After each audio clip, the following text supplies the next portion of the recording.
Hi, I'm Darrell Green. I was diagnosed April 4th, 1994 as a type 1 diabetic.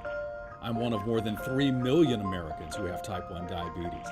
26 million overall have some form of diabetes, either type 1 or type 2, but tonight we're focusing mostly on what we refer to as juvenile diabetes or type 1 diabetes. Over the next few moments, I would like to talk to you about how this disease affects us. Not just us who take the shots or we who wear the pumps, but the friends, the family, all of us who are affected by this disease.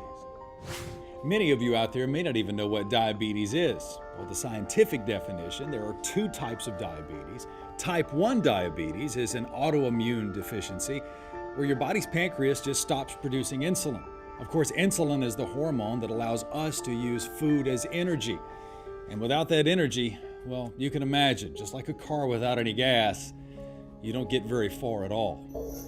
There are two types of diabetes. There's type 1 and type 2.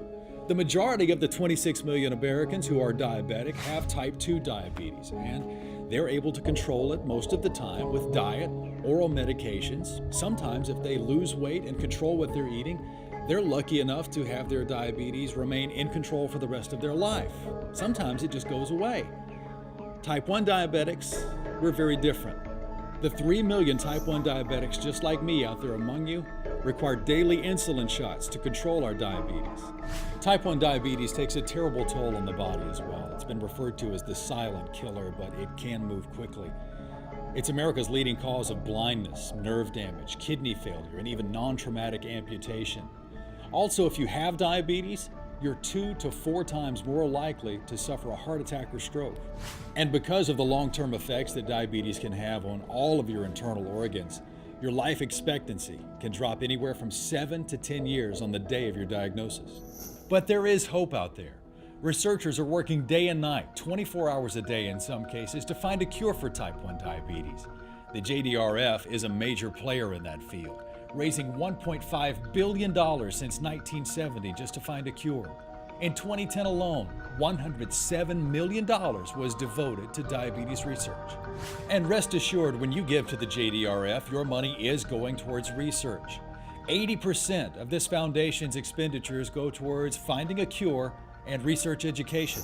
In 2010 alone, the JDRF funded 40 human clinical trials in 19 countries. The JDRF is truly a worldwide organization working to find a cure for this disease.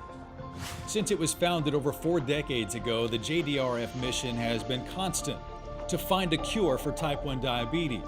Along the way, the JDRF is also working tirelessly to develop new and better treatments until we find that cure.